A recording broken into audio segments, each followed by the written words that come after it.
Counter-Strike 2 was all right, but now it's also left. Ha ha ha. Hey, they finally added it. We have left-handed view models, but there's a lot more to it than that. The new variable is CL_prefer_left-handed. It works differently than CL right-handed. When the value is 0, every time you spawn after dying in game, it'll set your view model to right-handed. If you set it to 1, it'll set it to left-handed. How is that different? Well, there's also a new command, switch hands. If you bind a key to switch hands, every time you press it, the player will change hands mid-round. And you can't shoot while it's switching hands. It's the same delay as if you were switching weapons. If you don't want to get all up into the console, you can do this through the options. One of the most underrated features in all of Counter-Strike 2 is that you can go into the console or you can go into the options.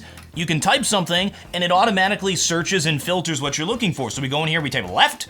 Here's it. We got preferred view model left-handedness and switch view model left-right hand. You just click on that and, oh, there's the options. You can change them now. Why did Valve wait so long to do this? I think it's because of the new smokes, which are volumetric and can be cleared when shooting. Notice when you shoot, the hole in the smoke comes out of the view model. When you switch to left-handed, the hole you make in the smoke is now from the left side. That's different. There are gameplay ramifications here. Even if you set yourself to left-handed, you will appear right-handed to other players. Your tracers and the holes you make in the smoke will also appear as right-handed no matter what you do, which means there's a difference between what you see and what is actually happening. In my opinion, when you shoot through the smoke, the hole should come straight from the player's camera, which is where the shot is actually coming from. I think it's always better if the visuals in a game more accurately represent to the player what is happening in the code, so the player has a good idea of what their interactions with the world are actually doing. But props to Valve for reintroducing a feature that a lot of players were asking for, even if from their perspective, all of that work and effort may not have made sense. I think there are gameplay reasons to switch hands. If you peek left, I'd rather my weapon be on the right, and if you peek right, I'd rather my weapon be on the left. I don't think very many players at all are gonna use this though. Most players are gonna stay right-handed because it looks like every other game, it's what people are used to. But there is this old school of thought amongst competitive players that if you're right-eye dominant and the view model is on the right side, it distracts what the eye is looking for and it blocks important parts of the screen. People who believe in that are going to switch to the left-handed and they're gonna stay left-handed. There's a lot of gameplay tweaks and quality of life improvements in this update, but first, wait, did someone order a factor box using promo code TheWarOwl50? Note, TheWarOwl himself will not deliver factor box. Note, this footage is green screened as TheWarOwl does not go outdoors. Note, this is why TheWarOwl likes Factor. He gets chef-prepared meals delivered directly to his door, which can be heated up in just 2 minutes. I don't have to leave my house. Thank you to Factor for sponsoring this video. Factor provides fresh, never frozen meals with a variety of options and add-ons. Whether you're keto, vegetarian, or looking to get more protein like me with Protein Plus, this is a great way to have convenient meals in your refrigerator, ready to go for those days where you're just too busy to go to the grocery store, you gotta buy the stuff, you gotta prepare the stuff, gotta clean up all the pots and pans. Nah. Food, box, heat, eat. Head to factor75.com or click the link below and use code TheWarOwl50 to get 50% off your first Factor box and 20% off your month of orders. That's code TheWarOwl50 at factor75.com to get 50% off your first box plus 20% off your next month of orders. Valve has changed how the view model bobs around when moving. Many longtime players have been asking for the ability to completely disable the weapon bob, but I think this is confirmation that we're just not going to get that feature. We also have some radar changes with the addition of radar map alternate zoom. I really like this feature. You can now bind a key to toggle between different radar zoom values. During most of the round, I like to have my radar zoomed out far enough so that I can keep track of all of my teammates, all of the position, all of the data that I need to see. Once we get to the afterplant scenario though, I don't need most of the map. I can zoom in now by pressing this key. But now that we have 2 new keybinds that I want to play around with, my entire keyboard is completely full. I don't have any space for it. I actually set left alt to the switch radar thing, and then I said H, which used to be my decoy grenade, to the switch-handedness. We also have this new grenade lineup reticle thing that shows up when you're aiming nades. You can set the timing for each type of nade separately, but I hate this thing, so I turned it off. I get why they added this, and I think it's a good idea to add, just maybe not as the default. There were players who had a bind that would change their crosshair to this so that they could line up complex utility throws. I don't need that though. I never miss a smoke. Don't watch my live streams. I've been talking about about this a lot since the beginning of Counter-Strike 2. A lot of the new features that they're adding, they're taking hacky things that the players have figured out and do on their own, and they're turning them into official, polished features. We have the return of Overwatch. Or do we? I really don't know. I don't have access. I haven't seen any footage of it. I tried to see if I had access by playing premiere matches to get my rank back, but I lost 3 times in a row and I really have to get this video out. I have heard that there are not any Overwatch cases yet inside of the system, so while there is code related to Overwatch, it has not been implemented yet, at least at the point that I'm recording this. The only thing we have concrete is this patch note. Added Overwatch system to enable match demo review by trusted partners, whatever that means. What does that mean? Do we have like a sweatshop full of full-time employees going through Overwatch cases, or are they gonna send it out to the public? The problem with the original Overwatch is that a lot of the data sets got corrupted by the cheat providers. Because it seemed like almost every account had access to the Overwatch system,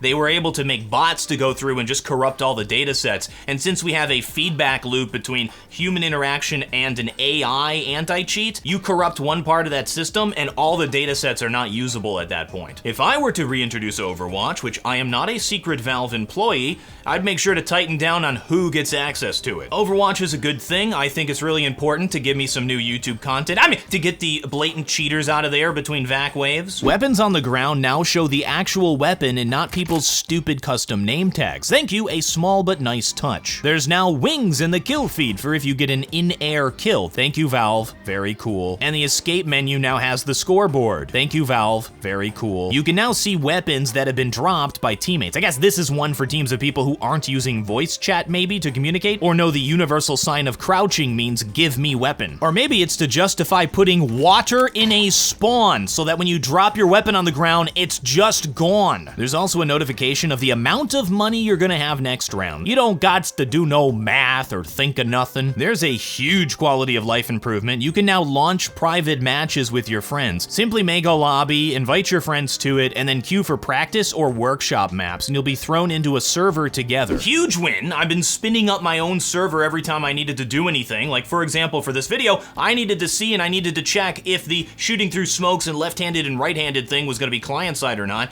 So this time, I just go into the game, I invite my friend into my party, I make a server, bam, we're done. And yes, it is something that was in Global Offensive. Hey, Mr. TheWarOwl, why are you giving them credit for giving us back something they took away? See, I give you a flattering voice there. I am blue in the face explaining this. I don't think this point is ever gonna get through to people, but Counter-Strike 2 is a completely new game. I know it looks like Global Offensive, but they remade the thing from the ground up. They have to take the time to remake all of these systems. And I can tell you that the work to remake all of these systems is going a lot faster than it did the first time because we're not dealing with a giant pile of spaghetti. I mean, they're not dealing with it. This is probably something you don't care about, but I do. This is my favorite update. Spectator movement in demos is no longer tied to the demo playback speed. I can zoom around when it's paused. This is massive for me as a video creator. Yes, we have some balance changes as well. The Zeus has been buffed. That's what we needed. Please make the Zeus the meta, it'll be funny. The movement speed has been slightly increased, and we have a $100 kill reward with it now instead of 0. The CZ75 kill reward has been increased from 100 to 300. I'll be 100% honest, I forgot it was 100. That comes from a time when the weapon was overpowered. This was a long time ago. It is definitely not overpowered anymore, so this is a good change. And finally, I think the most impactful balance change, the XM1014 kill reward is decreased from 900 to 600. The auto shotty has become a huge part of the CS2 meta. Let's be honest, for a weapon this good, the $900 kill reward was a little silly. You were doing so well, Valve. Everybody was gonna be celebrating in the streets and saying, wow, what a fantastic update. All you had to do was come out and say, Vertigo and Mirage have been removed from the active duty. Oh my gosh, look, we have Cobblestone and Tuscan, they're here, new maps. But instead we have Overpass has been replaced with Dust 2. But why though? I think Overpass is a great map for professional level Counter-Strike, and Dust 2, it gets stale. Every round feels the same. I love Dust 2 though, it's the most iconic map in the game. It was such a waste to put all that time into a remake of Overpass and then just replace it with the oldest map. Inferno has been cleaned up a bunch. This is the other map that they remade. What I think is going on here is that Valve is not happy with the Inferno and Overpass remakes, and the next new map we get is going to be made with a different design paradigm paradigm. I'm hoping that they're currently working on it, and yeah, we've seen some leaks that they're currently working on Cobblestone. Great quality of life stuff, reintroduction of a lot of features that people were really asking for, but this is not the update that's gonna bring everybody back to the game. So the question, why have people left? Well, when you talk to people, they say cheaters and that the game feels stale and they want some new content. I think remaking and reintroducing a long lost but not forgotten map would go a long way. Thank you folks very much for watching. I'm TheWarOwl and I still have no closer.